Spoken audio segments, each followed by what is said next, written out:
안녕하세요. 오늘부터 딥러닝 수업을 시작해 보도록 하겠습니다.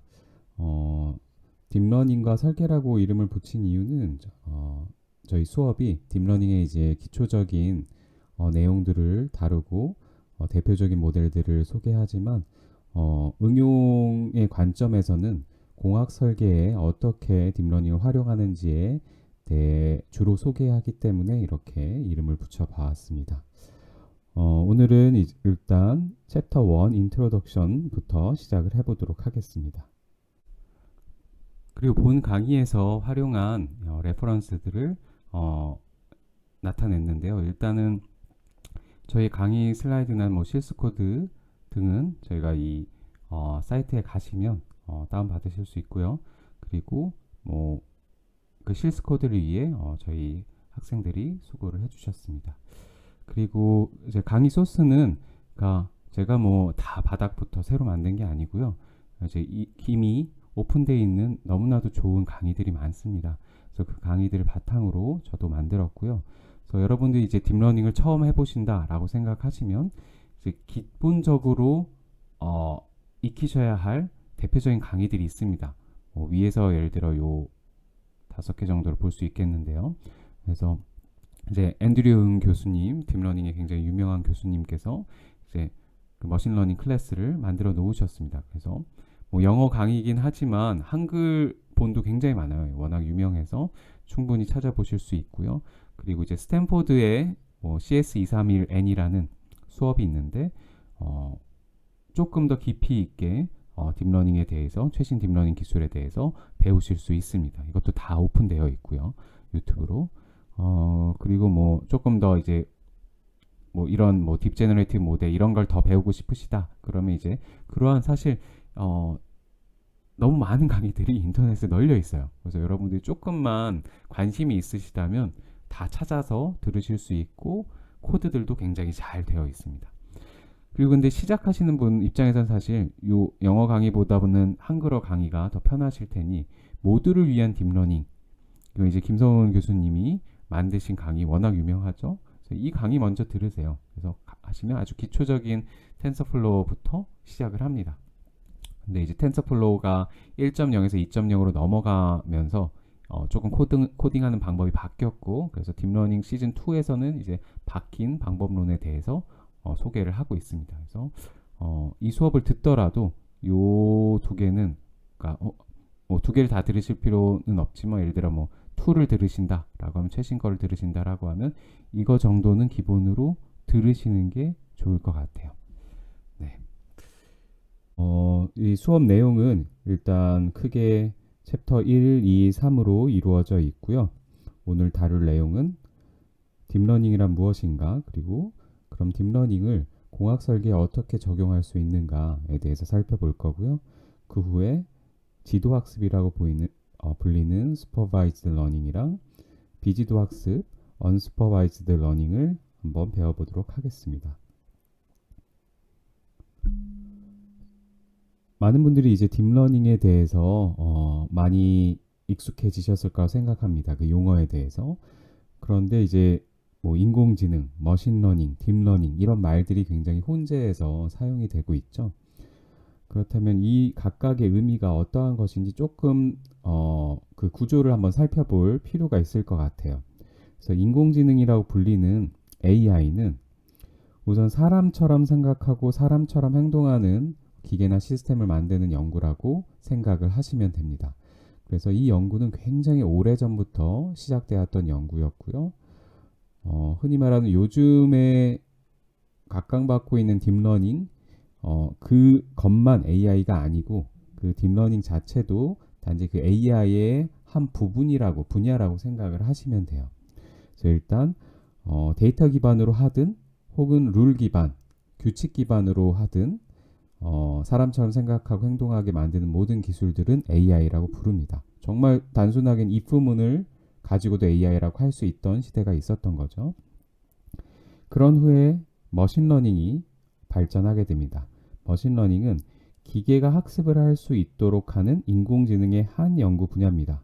그렇죠? 그러니까 인공지능에 속한 연구 분야라고 생각을 하시면 되고요. 다만 학습을 통해 이루어진다는 차이점이 있습니다. 그래서 특징점이 있는 거죠. 그래서 학습으로 할 수도 있고 어떤 규칙 기반으로 할 수도 있지만 머신러닝은 학습을 통해, 그러니까 데이터가 필요한 인공지능이라고 생각을 하시면 됩니다. 그래서 이러한 인공지능이 굉장히 기술이 많이 발전을 했었는데요. 뭐 기초적인 것은 리그레션, 여러분들이 회귀 분석은 한 번쯤 다뤄보셨을 거예요. 회귀 분석도 머신러닝의 한 방법이라고 생각을 하시면 됩니다. 무언가 데이터를 기반으로 피팅을 하는 그런 방법들을 다 머신러닝이라고 부를 수 있고요. 그런데 딥러닝은 뭐냐? 딥러닝은 깊은 신경망 구조의 머신러닝. 그러니까 결국 머신러닝의 한 분야인 거죠, 또. 근데 깊은 신경망 구조를 가진 머신러닝입니다. 그래서 이제 깊은 신경망 구조, 여기서 신경망 구조를 뉴럴 네트워크라고 불러요. 그래서 인공신경망, 이제 뭐 약어로는 NN 뉴럴 네트워크라고 할 수 있겠죠. 이것도 이제 수업 시간에 다루게 되는데, 결국에 이 뉴럴 네트워크라는 게 머신러닝의 한 방법입니다. 근데 이 머신러닝에서 나오는 이 뉴럴 네트워크는 나중에 배우시겠지만 어떤 인풋과 아웃풋 사이의 레이어가 하나예요. 이렇게 생긴 게 뉴럴 네트워크인데, 예를 들어 가운데에 있는 이 히든 레이어가 여러 개가 되는 순간, 여기가 여러 개가 되는 순간 딥해지죠. 그래서 깊어진다고 표현을 하죠. 그래서 딥 뉴럴 네트워크라고 해서 DNN이 되는 겁니다. 그게 이 깊은 신경망 구조예요.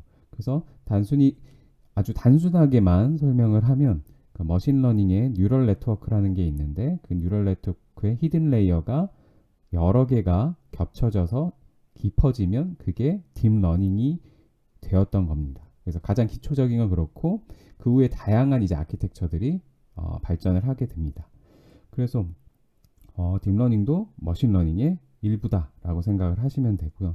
그러면 왜 그 예전에는 딥러닝이 없었냐? 그러니까 이렇게 파퓰러하지 않았냐라고 한다면, 그러니까 예전부터 딥러닝의 연구는 계속됐었지만 어떤 특정한 이유들 때문에 막혀 있었어요. 그러니까 사용성이 굉장히 저조했었던 거죠. 왜 그랬었냐면 세 가지를 들 수 있습니다.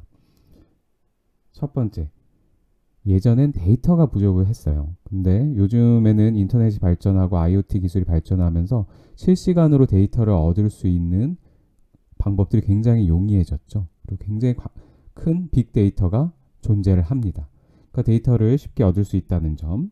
두 번째, GPU, 그러니까 분산 처리가 가능한, 병렬 처리가 가능한, 병렬 계산이 가능한 GPU가 이제 너무 많이 기술이 발전하면서 이 딥러닝 자체가 계산량을 굉장히 많이 필요로 하는데, 그것이 이제 해결이 되기 시작한 거죠. 그리고 세 번째, 딥러닝 아키텍처. 이 딥러닝을 학습하는 데 있어서 필요한 그 아키텍처에 필요한 그런 기술들이 굉장히 많이 발전을 했습니다. 특히 몇 가지 이제 바틀렉이 있었는데, 이 깊은 신경망을 학습을 하기 어려운 이유들이 존재했었는데, 그 중요한 이유들을 해결을 합니다. 그래서 그런 것들도 뒤에서 소개를 드릴 거예요. 그래서 이러한 세 가지 들이 이제 충족이 되면서 딥러닝이 요즘 굉장히 많이 각광을 받고 있죠. 그리고 굉장히 파워풀한 결과들을 보여주고 있습니다. 그러면 이러한 앞에서 이제 그 인공지능 어떤 분류에 대해서 살펴봤는데, 우선 머신러닝과 인간의 한번 차이점에 대해서 한번 생각을 간단히 해보겠습니다. 사람이 프로그래밍을 하는 건 일반적으로 보시면 일단 뭐 데이터가 있을 수 있겠죠. 어떤 데이터를 가지고 사람이 직접 코딩을 하는 거죠. 프로그래밍을 합니다. 뭐 for문을 쓰든 if문을 쓰든 이렇게 해라 라고 프로그래밍을 하면 그걸 가지고 컴퓨터가 문제를 솔브를 하죠. 그러면 아웃풋이 나옵니다. 그래서 사람이 알고리즘을 설계하고 코딩을 하고 주어진 문제 혹은 데이터에 대한 답을 그러면 출력을 하게 되는 게 사람이 프로그래밍하는 방법이고요. 근데 머신러닝은 다르게 설명하면 오토매틱하게 프로그래밍을 하는 방법입니다. 예를 들어 인풋은 데이터만 필요합니다. 프로그램을 사람이 짜는 게 아니라 컴퓨터가 이 데이터를 바탕으로 학습을 해서 프로그램을 짠다라고 생각을 하시면 돼요. 어떻게 보니까 모델을 스스로 만드는 겁니다. 그 데이터를 이용을 해서 그 모델을 만들면 그 모델이 문제를 풀고 아웃풋을 내놓는 거죠. 그래서 기계가 알고리즘을 자동으로 설계한다.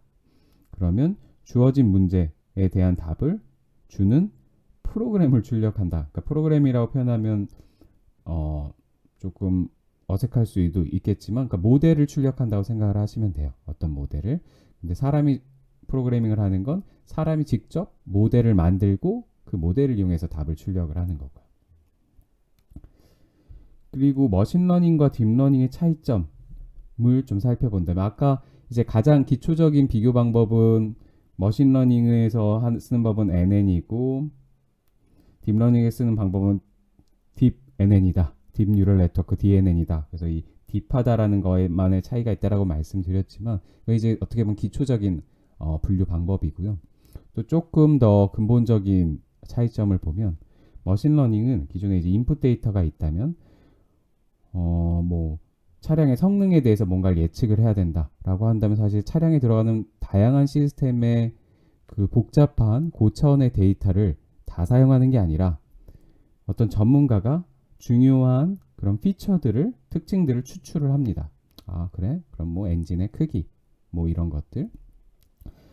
그러면 그런 값들만 가지고 어떤 조금 단순한 모델을 만들어서, 여기 같은 경우 뭐 분류를 하네요. 그래서 분류를 해서 정답을 내는.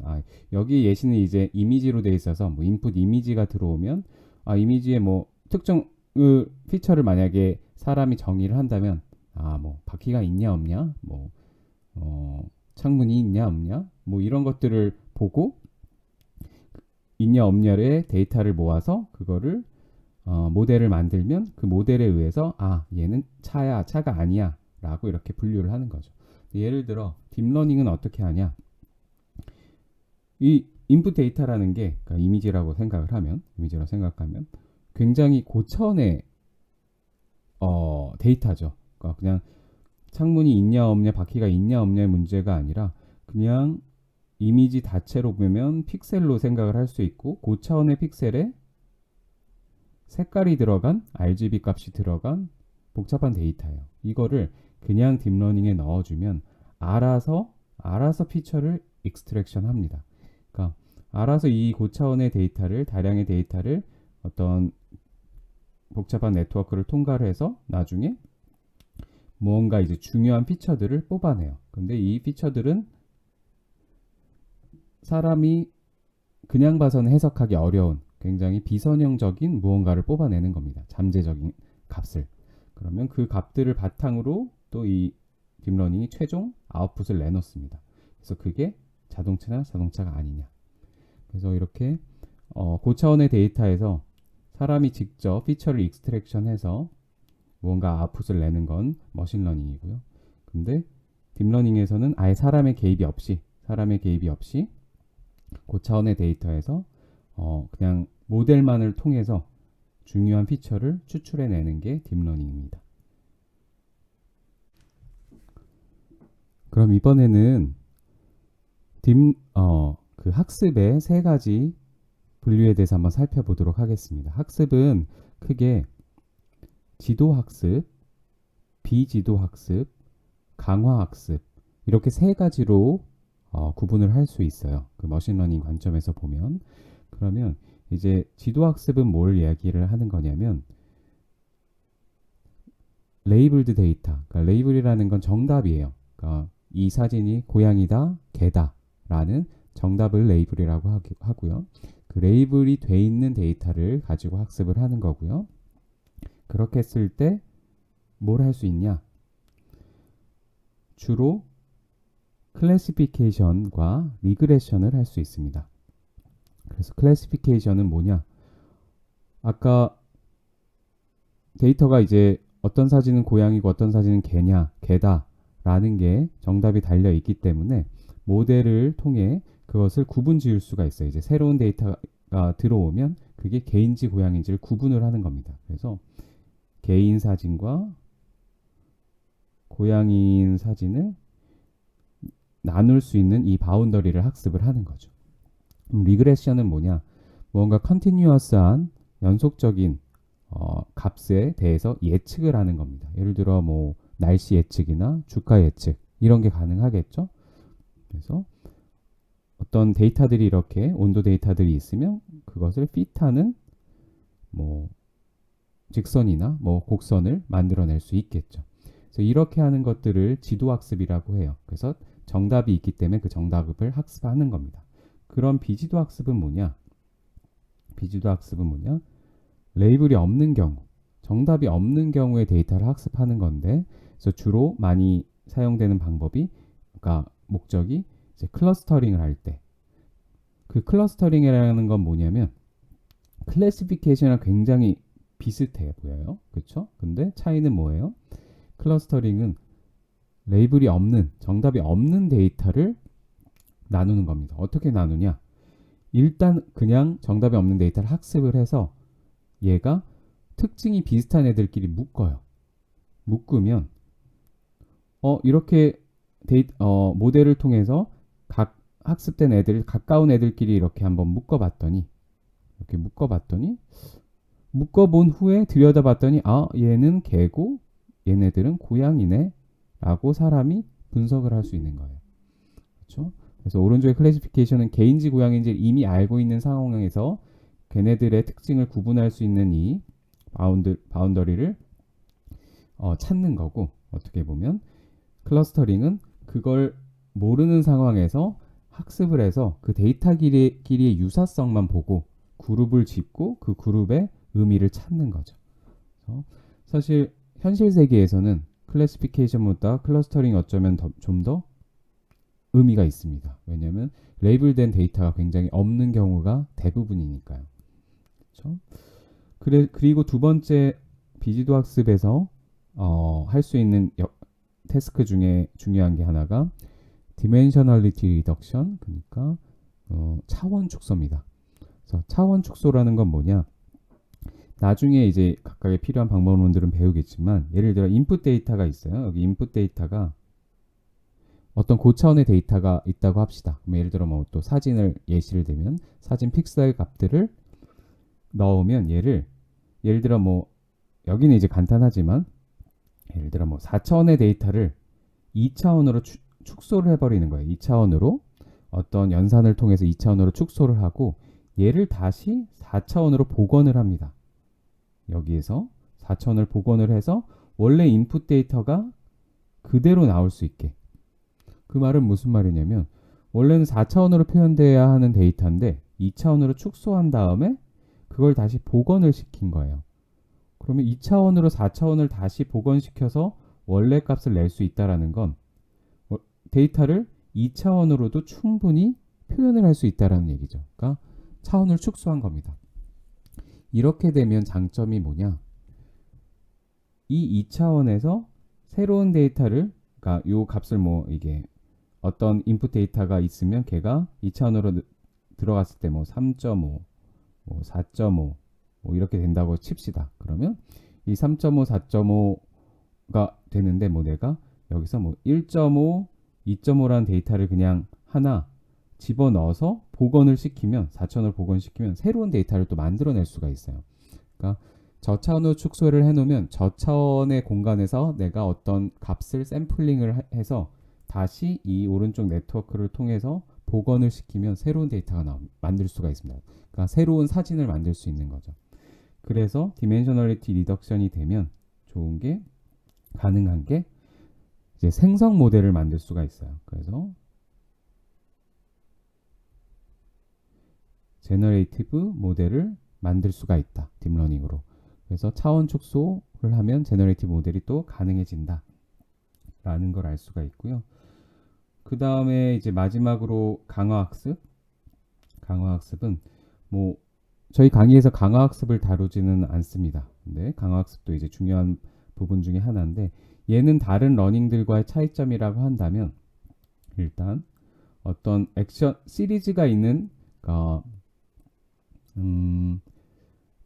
순차적인 액션에 대해서 학습을 하는 방법이라고 생각을 하시면 돼요. 주로 이제 이 지도학습, 비지도학습 같은 건 순차적인 액션을 학습을 하는 게 아니라 그냥 딱 한 번 디시전 하는 거에 대해서 학습을 하는 거라고 생각을 하시면 되는데, 이 강화학습은 어떤 시간의 흐름에 따른 그 디시전을 내리는 거예요. 예를 들어 그래서 게임 같은 걸 예시로 많이 들죠. 바둑을 두든지 슈퍼마리오 게임을 하든지. 그러면 예를 들어 슈퍼마리오 게임은 내가 일단 이번 턴에서는 점프를 해야 되고, 그 다음 1초에서는 앞으로 가야 되고, 그 다음에는 무언가를 먹어야 하고, 이렇게 계속 시리즈로 액션을 해야 되죠. 근데 그때 학습을 어떻게 하냐?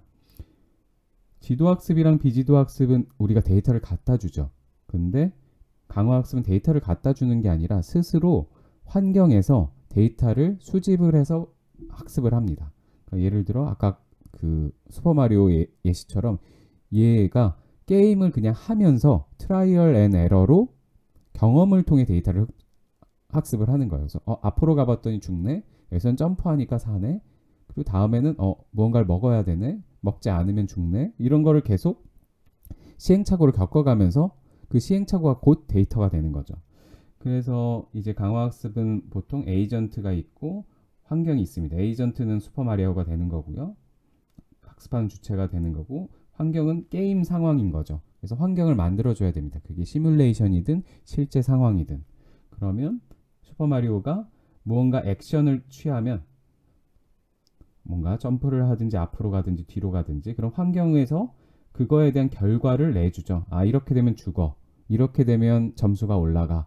이런 스테이트를 주면 거기에 따라 리워드를 에이전트에게 줍니다. 그래서 슈퍼마리오 점수가 올라간다든지 목숨이 늘어난다든지 뭔가 리워드를 주겠죠. 아니면 아예 죽는다라든지 그럼 반대로 리워드가 가겠죠. 그래서 이렇게 하면서 학습하는 거를 이제 강화학습이라고 하고요. 그래서 이 각 러닝의 방법에 속하는 이제 딥러닝 기술들을 좀 보면 이제 가장 많이 사용되는 게 클래시피케이션에서 이제 CNN이 굉장히 많이 사용이 됩니다. 그러니까 CNN은 컨볼루셔널 뉴럴 네트워크라고 해서 주로 이미지를 분류하는 영역에 많이 쓰이고요. 물론 CNN이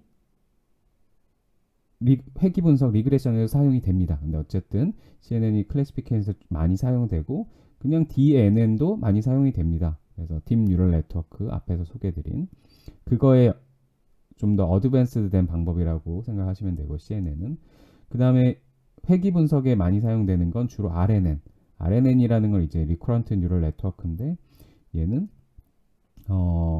이런 시계열 데이터를 학습하는 딥러닝 모델이라고 생각을 하시면 됩니다. 뭐 저희 시간에는 일단 얘를 다루지는 않고요. 근데 일단 그렇게 활용되는 방법이라는 걸 아시면 되고, 일단 또 언슈퍼바이즈드 러닝에서는 아까 디멘션 리덕션을 할 수 있다라고 했죠. 디멘셔널리티 리덕션. 그렇게 하면 제너레이티브 모델 뭔가를 생성할 수 있다라고 했는데, 그 제너레이티브 모델이라는 거에 가장 기본적인 방법론들이 VA랑 겐이 있습니다. 또 뭐 차원 축소할 때는 오토인코더 AE도 있고요. 근데 그것들을 A라는 방법론은 이제 차원 축소용이라고 생각하시고, 그걸 통해 이제 또 VA와 겐은 새로운 데이터를 만들어낸다라는 걸 볼 수 있습니다. 그래서 나중에 이제 뒤에서 이걸 배우겠지만 이제 VA 같은 게 조금 가장 어려워요. 그러니까 굉장히 확률적인 깊은 이론을 바탕으로 만든 모델이고, 약간 프랙티컬하게 결과가 잘 나오게 만든 게 다른 아이디어로 그게 겐이라고 생각하시면 되고요. 이제 강화학습에도 이제 딥이라는 게 붙어서 딥러닝을 이용한 딥 레인포스먼트 러닝에서는 뭐 DQN, A3C, PPO 등의 방법론들이 가장 좀 널리 쓰이고 있습니다. 그러면 이제 딥러닝에 대해서 조금 살펴봤는데, 저희가 이제 좀 생각을 해봐야 할 문제가 있습니다. 그래서 제가 이제 좋아하는 말인데, 문제를 올바르게 풀려고만 하지 말고 올바른 문제를 풀어라 라는 말입니다. 이 말이 무엇이냐면, 저희가 이제 좀 설계에 딥러닝을 많이 좀 적용을 한다라고 말씀드렸죠. 설계, 뭐 영어로는 이제 디자인이라고 하는 조금 넓은 개념의 디자인을 정의를 하면, 디자인이라는 거는 문제를 정의하고 문제를 해결하는 과정을 이야기를 합니다.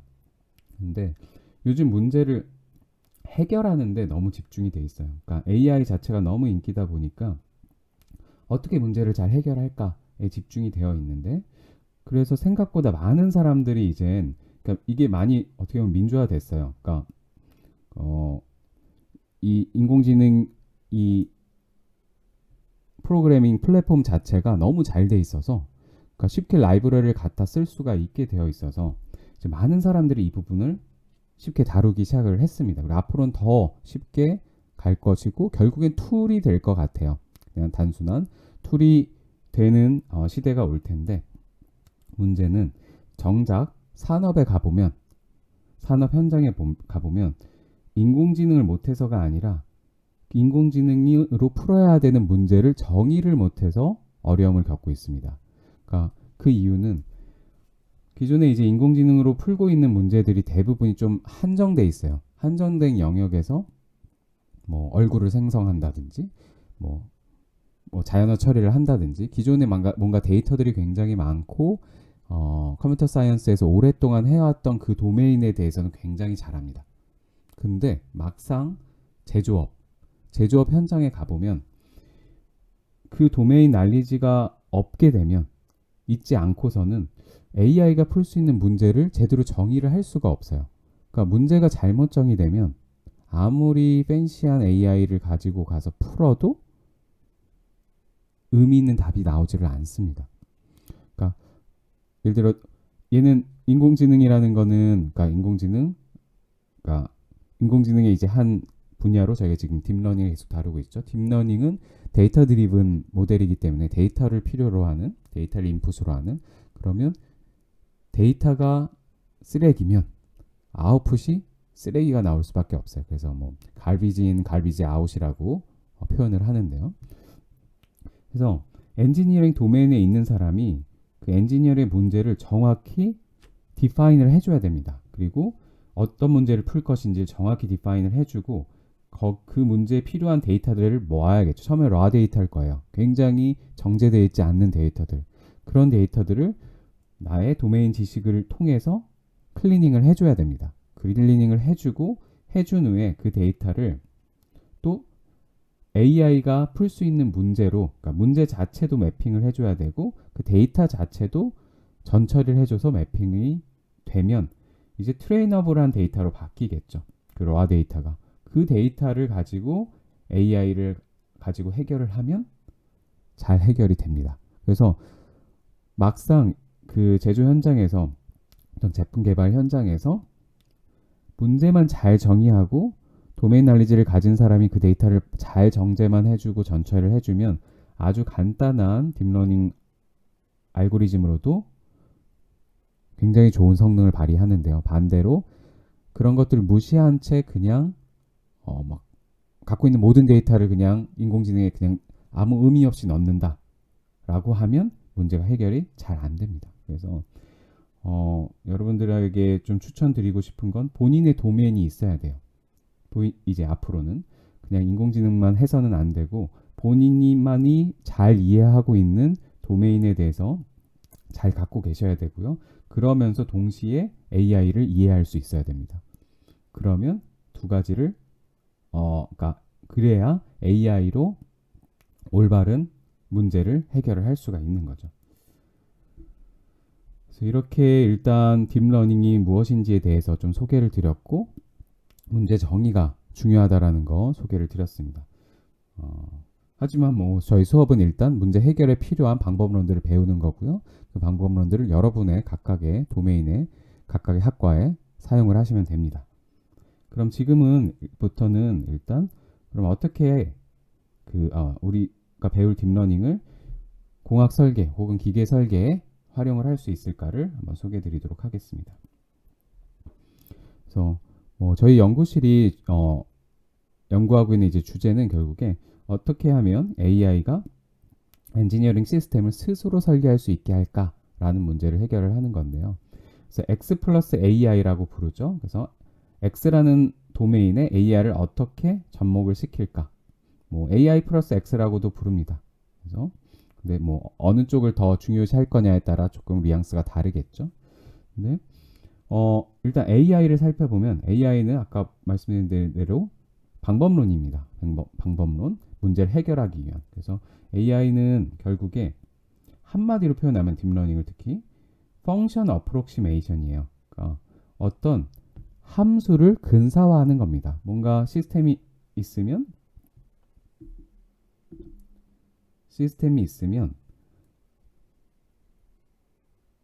그냥 인풋이 있고 아웃풋이 있다라고 하면 이 시스템에 있는 그러니까 뭐 여기 인풋을 x라고 하고 아웃풋을 y라고 한다면 fx라는 함수를 근사화하는 거예요. 결국에 그 데이터를 피팅하는 겁니다. 그러면 이런 기능이 이제 인공 그 딥러닝의 역할이고요. 근데 예전에 할 수 없었던 굉장히 고차원의 데이터 그리고 굉장히 많은 양의 빅데이터를 가지고 함수를 근사화할 수 있는 거죠. 그래서 할 수 있는 역할들이 앞에서도 소개드렸죠. 뭐 예측도 되고 뭐 생성도 되고 클러스터링도 되고 클래시피케이션도 되고 또 다양한 할 수 있는 일들이 있어요. 태스크들이 잘하는 태스크들 그런 것들을 어떻게 하면 X에 접목을 시킬까라고 보는 겁니다. 이제 제가 주로 있는 이제 기계공학 영역, ME 영역에서 보면 이미 인공지능이 굉장히 많이 사용이 되고 있어요. 그래서 주로 뭐 로봇이나 뭐 자율주행, 뭐 스마트 팩토리, 뭐 헬스케어나 바이오에도 여러 가지 영역에서 굉장히 많이 사용이 되고 있고 저희가 이제 관심 있는 영역은 설계입니다. 설계에서 뭐 최적 설계 혹은 뭐 CAD, CA, CAM 해서 컴퓨터를 기반으로 하는 뭔가 설계와 해석 그런 기술들에 어떻게 인공지능이 활용될 수 있을까라는 문제를 많이 다루고 있고요. 그게 이제 저희의 도메인이죠. 근데 이제 그러면 이게 어떻게 인공지능이 일반적인 컴퓨터 사이언스 영역이 아닌 이런 쪽에 활용이 될 수 있는지를 한번 좀 살펴보면 일단 최적 설계 관점에서 한번 보겠습니다. 이제 설계를 할 때 이제 최적 설계를 하면 크게 세 가지로 나눠요. 뭐 이렇게 사이즈 최적화, 쉐입 최적화, 토폴로지 최적화. 그러니까 토폴로지는 이제 위상이라서 위상 최적화 이런 식으로 부르는데 이제 위상 최적화라는 거는 아예 이렇게 그러니까 뭐 사이즈 최적화는 보시면 이제 저희가 이제 뭐 어떤 다리를 설계를 하는데 구속 조건을 주고 뭔가 힘을 주면 그럼 뭐 얘네 이 부재들의 뭐 두께를 결정한다든지 이런 것들을 이제 사이즈 최적화라고 보시면 되고 얘 같은 경우에는 이제 이 다리에 이제 구멍을 뚫어놨는데 여기에 이제 쉐입들을 최적화를 해서 힘을 잘 견디게 만든다고 생각하시면 되고 이제 위상 최적화는 뭐냐면 아예 그러니까 전체 디자인 스페이스를 주고 여기에 재료를 넣고 빼고를 결정을 해서 아예 새로운 위상을 만드는 겁니다. 위상이라는 건 쉽게 소개를 드리면 그냥 뭐 구멍의 개수나 뭐 구멍의 위치나 이런 것들을 완전히 제로 베이스에서 새롭게 설계를 한다라고 생각을 하시면 될 것 같아요. 그래서 뭐 위에 쉐입 옵티마이제이션 같은 경우에 예를 들어 이렇게 구멍이 6개로 정의된 상황에서 구멍의 그 쉐입을 결정한다라고 한다면 얘는 구멍의 개수부터 크기까지 모든 것들을 아예 컴퓨터에게 맡기는 거죠. 이렇게 설계를 할 수 있다라고 했을 때 왜 딥러닝이 이 위상 최적화에 많이 활용이 되느냐라고 하면 위상 최적화를 조금 더 자세히 설계를 드리면 위상 최적화는 이제 주로 이제 구조 설계 많이 사용이 초기에 되었었는데 이제 고체역학에서 배운 이론을 활용을 해서요. 그래서 뭐 이렇게 바운드리 컨디션이 있습니다. 왼쪽에 예를 들어 물체가 이렇게 구속이 돼야 돼요. 좌우로 움직일 수 없는 구속이 되어 있으면 그 다음에 여기다가 힘을 주면 이 물체가 변형이 되겠죠. 근데 이 사각형의 형태의 디자인 스페이스를 일단 정해주고 이걸 정해주고 얘를 격자를 이렇게 나눕니다. 이렇게 격자를 막 나눴죠. 격자를 이렇게 나눠서 각 요소별로 그 요소의 위치에 재료를 얼만큼 넣을 것인지를 결정을 해요. 그래서 그 재료의 뭐 덴시티를 만약에 결정을 한다라고 하면 아주 까만색이 됐다는 건 재료를 꽉 채웠다는 거예요. 1이 된다는 건. 그리고 0이 된다라는 거는 뭐 0이 되면 아예 재료를 넣지 않겠다라는 얘기고요. 0.2면 0.2만큼 넣겠다라는 거고. 이렇게 되면 결국에 이 힘을 견디는데 이제 뭐 공학적으로 저희가 얘기하면 이제 맥시마이즈 스티프니스가 되는 거죠. 그러니까 어떤 힘에 대해서 변형이 잘 일어나지 않게 하는. 그걸 반대로 말하면 이제 미니마이즈 컴플라이언스입니다. 컴플라이언스와 스티프니스 강성은 이제 반대 말이니까요. 그래서 컴플라이언스를 미니마이제이션 할 수 있는 재료의 덴시티를 구하는 거예요. 그래서 그러면 사실 제일 좋은 건 이제 가득 채우는 거겠죠. 가득 채우는 게 제일 좋은 거고, 그러면 재료 값이 많이 들겠죠. 그러니까 재료를 조금씩 빼는 겁니다. 재료를 조금씩 빼면서도 어떤 특정 볼륨까지 빼면서도 뭐 2분의 1로 해라. 예를 들어 전체 볼륨의 2분의 1까지를 줄여라 라고 하는데, 그 2분의 1로 줄였을 때 얼마만큼 어떤 곳에 재료를 넣어서 2분의 1을 채우는 게 가장 좋은 형상인지를 찾는 거죠.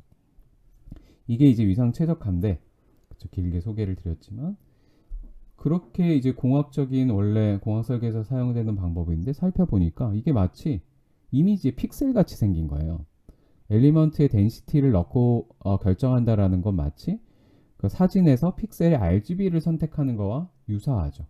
그래서 이걸 사진처럼 다룰 수 있겠다라고 생각을 해서 얘를 딥러닝으로 많이 활용을 하고 있습니다. 그래서 보면 재밌는 걸 보면 뭐 구글에서 원래 이제 딥러닝에 대해 다양한 연구들을 내놓고 있죠. 근데 재작년인가요? 이 위상 최적화에 대해서 구글이 논문을 냈어요. 그래서 굉장히 신기했죠. 저희 영역에 있는 사람들이 살펴봤을 땐. 그래서 이 위상 최적화라는 거를 딥러닝을 활용해서 구글에서 왜 이 분야를 다뤘을까? 구글이 전혀 관심이 없을 것 같은 분야인데 라고 살펴봤더니, 그 저자를 봤더니 이 분인데, 이분의 블로그를 가봤어요. 뭐 일단 백그라운드를 봤더니 이분이 물리학 박사더라고요. 그러니까 그 컴퓨터 사이언스가 아닌 물리학 박사인데 본인을 소개하기를 나는 물리학자고 데이터 사이언티스트면서 소프트웨어 엔지니어다 라고 본인을 소개를 했어요. 그리고 구글에 입사를 합니다. 그래서 박사 후에. 그래서 보면 이제 앞으로, 그러니까 이 사람이 소개한 요게 사실 본인의 도메인인 거예요. 나는 물리학이라는 도메인을 갖고 있고 플러스 데이터 사이언티스트면서 소프트웨어 엔지니어다 라는 이야기를 하는 거죠. 그래서 이제부터는 확실히 도메인이 중요해지는구나. 그러니까 이 사람이 이 피직스에 대해서 몰랐다면 이 문제를 아예 접근할 수가 없었겠죠. 왜냐면 이 도메인 난리지가 없기 때문에 이제 위상 최적화라는 문제를 인공지능으로 해결할 수 있게 정의를 할 수가 없어요. 그렇죠? 근데 이 사람은 정의가 가능했기 때문에 이 딥러닝을 활용해서 새로운 방법을 제시를 했던 거죠. 그래서 뭐 기존 연구자들도 이미 위상 최적화를 많이 하고는 있지만 딥러닝을 이용을 해서 이렇게 구글까지 할 정도로 이제 도메인의 어떤 다양성이 굉장히 넓어지고 있다는 걸 볼 수가 있습니다. 그래서 공학 설계에도. 그래서 조금 더 공학 설계에 어떻게 딥러닝이 접근이 될 수 있는지를 살펴보면, 일단 최적 설계, 시뮬레이션 기반의 최적 설계가 많이 이루어지고 있는데, 시뮬레이션 기반의 최적 설계라는 말은 무언가를 설계할 때 실제 기업에서 뭐 제일 좋은 거는 돈과 시간이 넘친다면 직접 만들어 보는 겁니다.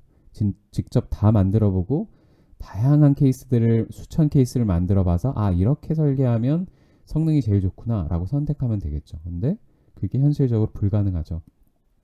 그래서 시뮬레이션 베이스드 최적 설계라는 걸 하는데, 어떻게 하느냐? 뭐 예를 들어 이건 예시로 드리면, 제가 예전에 현대자동차에 이제 트럭 서스펜션을 설계를 했던 겁니다.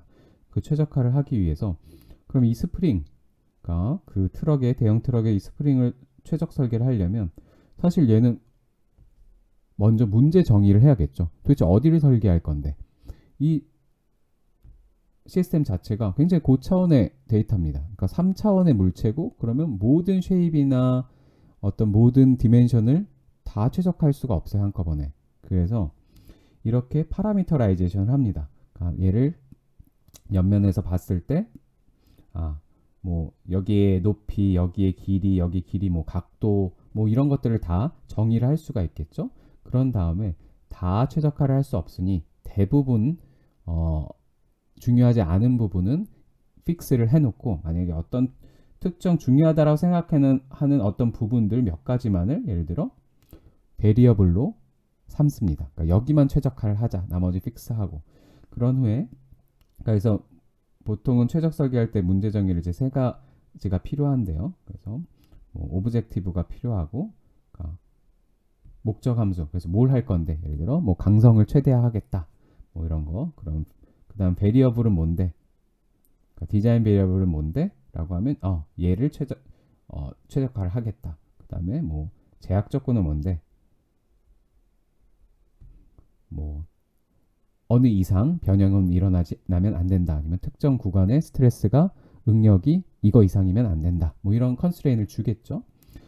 그런 후에 이 베리어블 값들을 조금 변형해 가면서 뭐 0.1에서 0.5 사이, 혹은 7에서 8 사이 이렇게 바운더리를 주면 그 안에서 변동을 하면서 새로운 설계 값들을 만들 수 있겠죠. 그 값들을 시뮬레이션을 하는 겁니다. 그거에 대한 공학적인 성능을 시뮬레이션을 해서 이제 보통 컴퓨터 에이디드 엔지니어링이라고 해서 CAE 해석을 하는 거죠. 소프트웨어를 가지고 해석을 한 다음에 그 결과들을 쌓아 놓습니다. 그러니까 설계가 이제 x 값이 들어가면 CAE 해석을 해서 y 값 성능 값을 모아 놓으면 그게 데이터가 되겠죠. 그럼 그 데이터를 가지고 근사화 모델을 만듭니다. 근사화 모델을 이제 메타 모델 혹은 서로게인 모델이라고 하는데요. 그런 모델들을 만든 다음에 근사화된 모델을 만든 다음에 그 후에 이게 그 모델의 모양이라고 생각을 하시면 돼요. 그런 함수로 만드는 거죠. 그 함수를 만든 다음에 최적화를 하는 겁니다. 그래서 최적화는 옵티마이저를 활용을 하겠죠. 예를 들어 그레디언트 베이스드 방법을 한다. 그러면 내가 강성을 최대화한다. 그러면 어떤 점에서 이제 쩍쩍쩍쩍 최대 강성인 포인트를 찾아가는 거죠. 이렇게 설계하는 게 시뮬레이션 베이스드 최적 설계인데 여기 이제 딥러닝이 어떻게 활용이 되느냐 보면 첫째, 딥러닝의 아까 이제 강한 장점 중에 하나가 차원 축소를 할 수 있다라고 했죠. 그러니까 이 고차원의 데이터를 기존에는 룰 베이스로 제가 그냥 어떤 도메인 난리지를 익스퍼트들이 이제 전문가들이 도메인 난리지를 이용해서 이렇게 선택을 했지만 그러지 않고 이 고차원의 데이터 자체를 저차원으로 축소를 해버리는 겁니다. 그냥 몇 차원이 될지 64차원 이런 식으로 축소를 해버리고 그 축소된 상황에서 그 값들을 모두 최적화를 하는 거예요.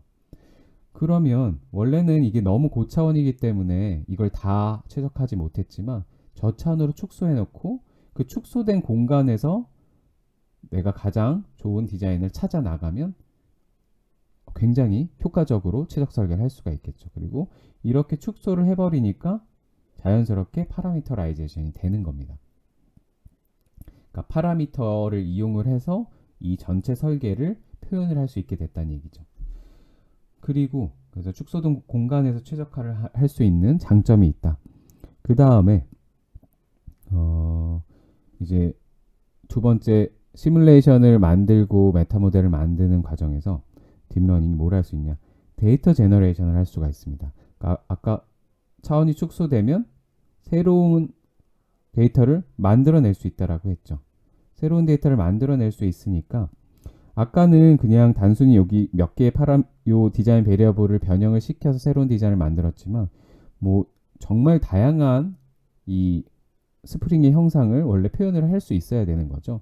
그래서 그런 것들을 만약에 실제 산업에서 그 설계에 수많은 CAD 데이터들이 있다면 굉장히 용이합니다. 근데 실제 산업에 가보면 그렇게 많지 않죠. 특히 아무리 대기업에 가도 그렇게 많은 양의 데이터들을 갖고 있는 경우가 없습니다. 그래서 딥러닝에 쓸 수 있는 만큼.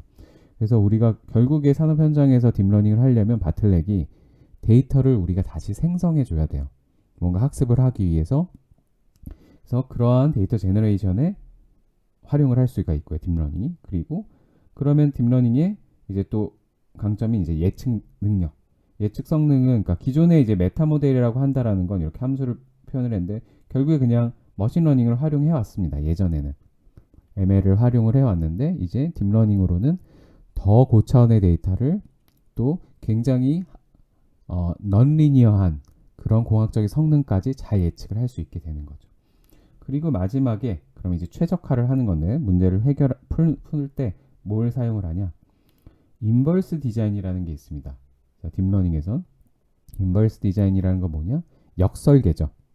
그래서 원래 예측은 x가 들어가면 설계가 들어가면 성능을 예측을 하는 걸 예측이라고 하는 거고 인버스 디자인 반대입니다. 성능을 넣어주면 설계값이 나오게 만드는 거예요. 그러니까 타겟 성능을 주면 이런 강성을 갖게 해주세요 라고 딥러닝에게 알려주면 바로 그러한 설계는 이런 겁니다 라고 바로 내어주는 거예요. 그러니까 예전에는 이렇게 y값을 가지고 확인해 가면서 x를 찾아 나갔는데 이제는 그냥 한 큐에 한 번에 x를 찾을 수 있게 됩니다. 그 다음에 이제 또 강화학습을 활용을 하는데 이런 설계값을 찾아 나가는 과정 자체가 약간 시퀀셜하죠. 순차적이죠. 그런 순차적인 것들을 마치 강화학습이라고 생각하고 해를 찾아 나가는 방법을 활용을 할 수 있겠습니다. 그래서 이렇게 시뮬레이션 기반의 최적 설계 딥러닝을 사용할 수 있다는 걸 소개를 드렸고요. 조금 더 소개를 드리면 앞에서 말한 그 메타 모델이라는 것과 딥뉴럴 네트워크의 차이점과 공통점을 보면 그러니까 메타 모델이라는 게 그러니까 공학적인 데이터를 다 모아서 그러니까 실험 데이터나 혹은 시뮬레이션 데이터를 모아서 머신러닝으로 펑션을 어프록시메이션 하는 겁니다. 결국에. 그래서 그 고리, 그러니까 딥러닝이랑 동일하다는 거죠. 세임 고리인데 그러니까 어떤 데이터를 바탕으로 트루 펑션을 어프록시메이트 하는 거예요. 그래서 이런 관점에서 똑같은데 차이점은 뭐냐? 약간 이제 클래시컬한 이런 머신러닝 기법 같은 경우에 주로 이제 뭐 민스퀘어드 에러라고 해서 뒤에서 나중에 또 소개가 됩니다. 그래서 어떤 모델이 예측한 값과 실제 트루 값의 차이를 뭐 최소화하는 방향으로 학습을 하는 방법을 많이 사용을 하고요. 이제 딥뉴럴 네트워크 같은 경우에 사실은 이제 근본적으로는 약간 확률에 대해서 많이 다루게 됩니다. 그래서 맥시멈 라이클리후드 관점에서 조금 더 바라볼 수 있을 것 같아요. 그래서 이것도 이제 뒤에 배울 거고요. 그래서 약간 확률적인 관점에서 문제를 바라보고 그것을 포뮬레이션 해봤더니 결국에는 뭐 민스퀘어드 에러와 동일해지기는 합니다. 그래서 어떤 특정한 디스트리뷰션을 가정을 하면 이것도 뒤에서는 자세히 배워요. 그래서 결국에는 그러니까 차이점을 조금 살펴보면 이제 확률적으로 조금 더 많이 다룬다는 거 그리고 결국엔 ML은 머신러닝으로 이용하는 이제 메타 모델은 어떤 베리어블들이 굉장히 로우 디멘션의 디자인 베리어블만 다룰 수 있는 반면에 이제 딥러닝은 굉장히 고차원의 데이터를 다룰 수 있다라는 거죠. 하지만 고차원의 데이터를 다룰 수 있어서 어떤 디자인 베리어블의 개수가 리밋되지는 않지만 문제가 뭐죠? 다량의 데이터가 있어야 됩니다. 다량의 데이터가 있어야 되고 추후에 배우지만 백프로파게이션이라는 게 돼야 됩니다. 이게 될 수 있는 조건인 경우에만 딥러닝을 쓸 수가 있어요. 그리고 그렇게만 되면 굉장히 파워풀하고 제너럴라이저블합니다. 그러니까 조금 일반화돼서 학습을 할 수가 있어요. 어떤 조건이 조금 바뀌더라도. 네, 이번에는 최적 설계랑 강화 학습의 차이를 좀 살펴볼게요. 최적 설계의 특징은 트레이닝 과정이 없습니다. 그러니까 뭔가 해를 탐색하는 그런 경험이 필요 없어요.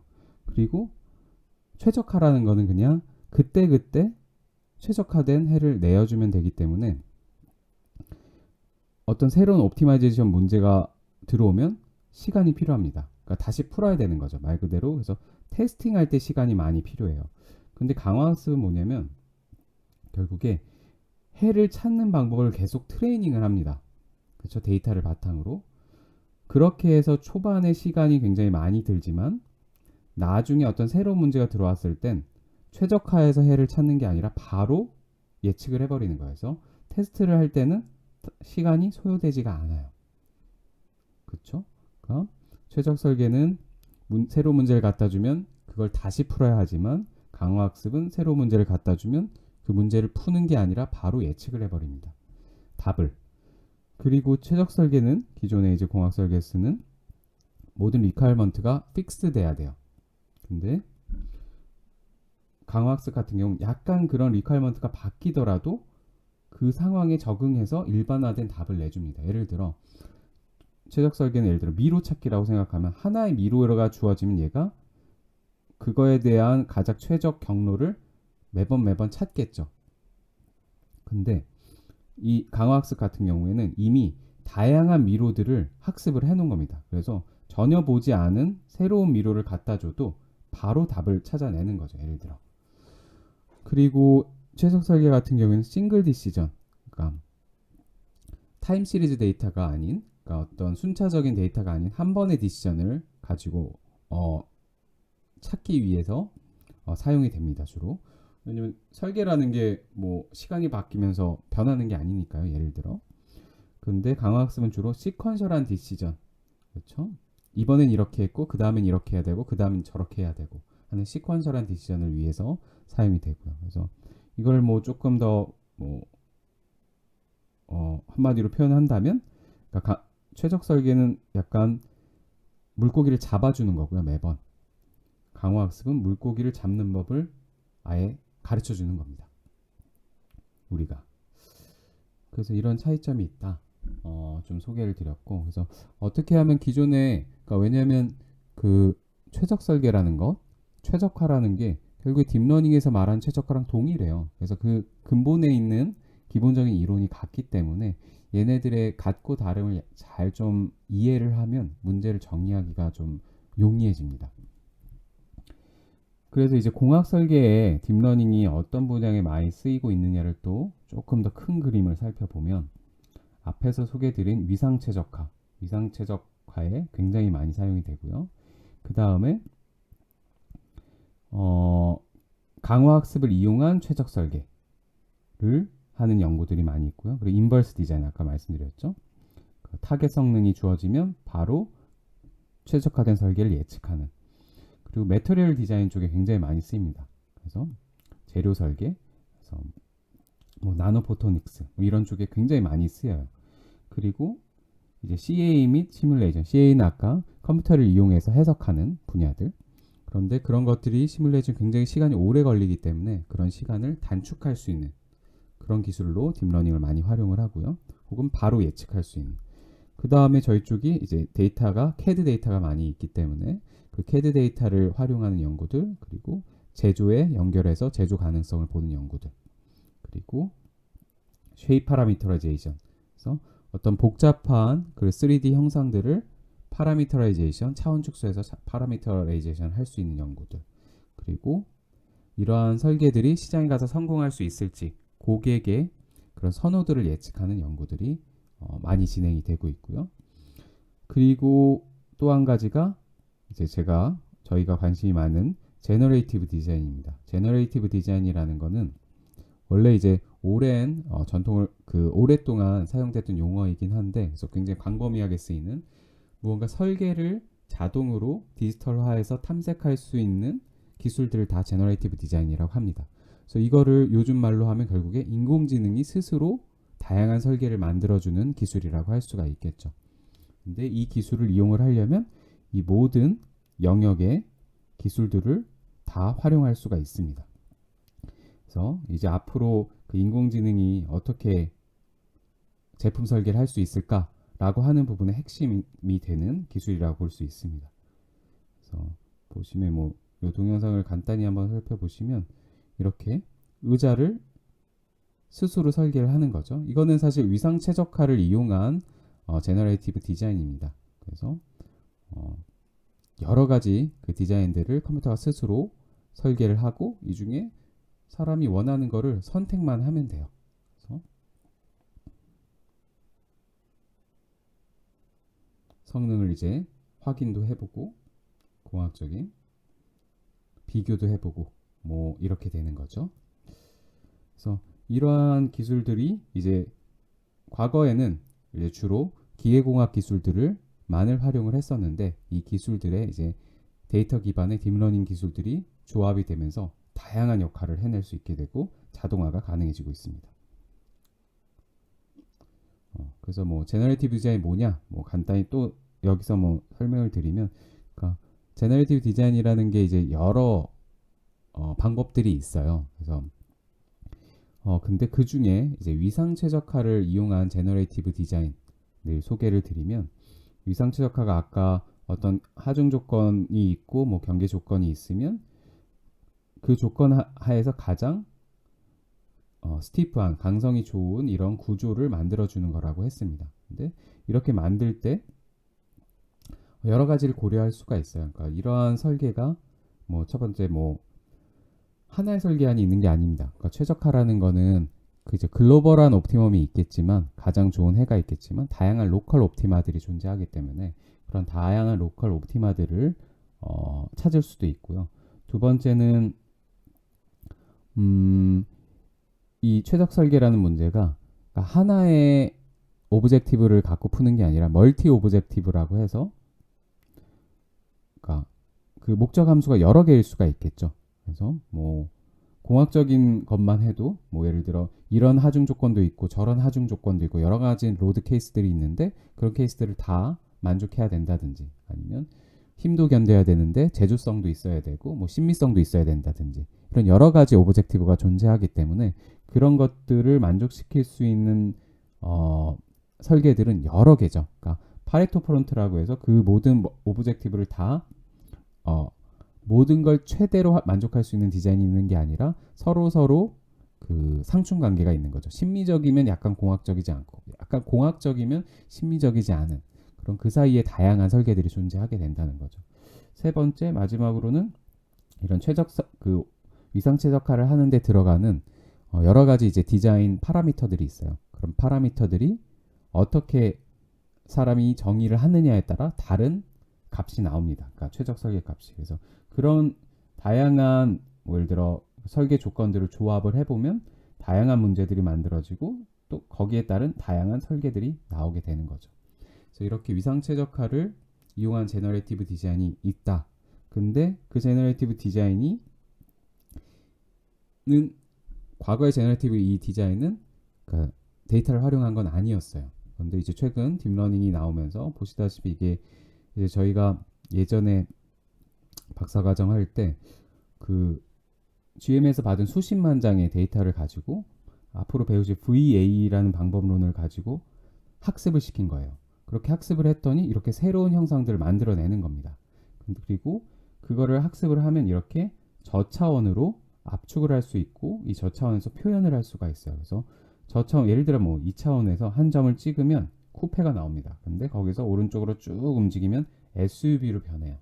그리고 또 어떤 점을 찍었더니 트럭이 나오고 거기서 한 점 쭉 이동했더니 컨버터블이 나오고, 그러니까 이 고차원의 그 차량의 형상들이 이 저차원에 빽빽하게 표현이 될 수 있는 거죠.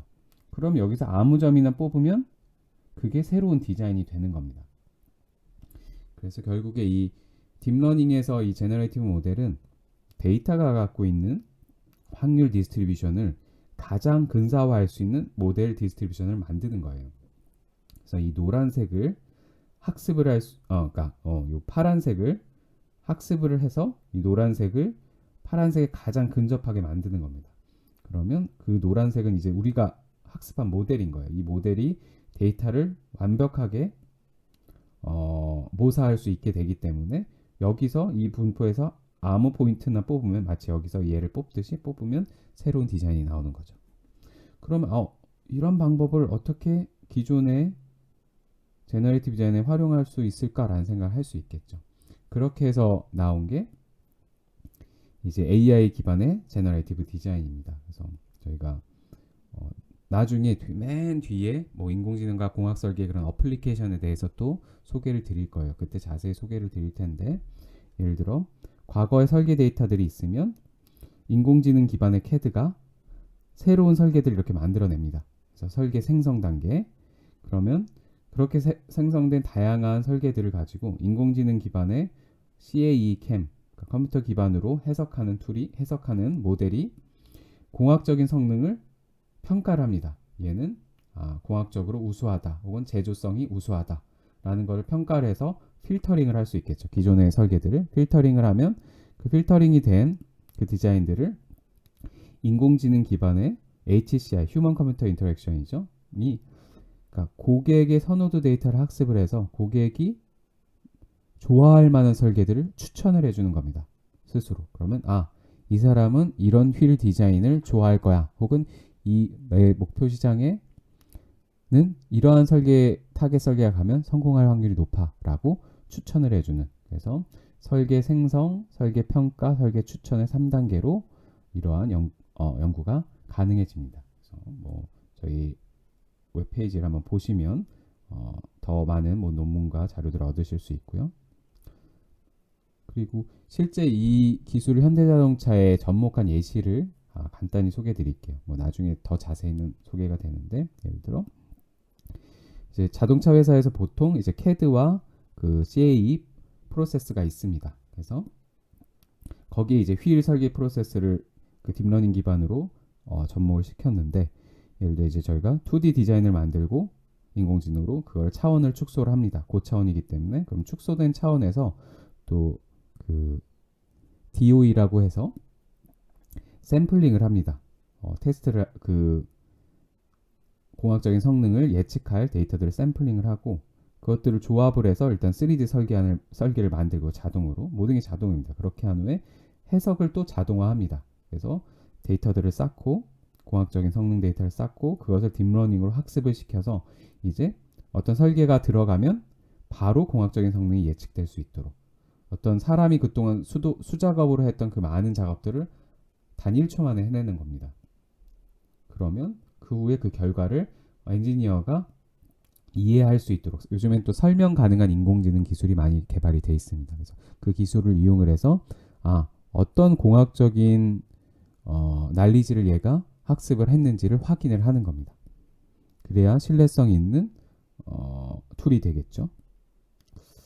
네, 이제 길게 또 소개를 드렸는데 이렇게 일단 인트로덕션을 마치도록 하겠습니다. 감사합니다.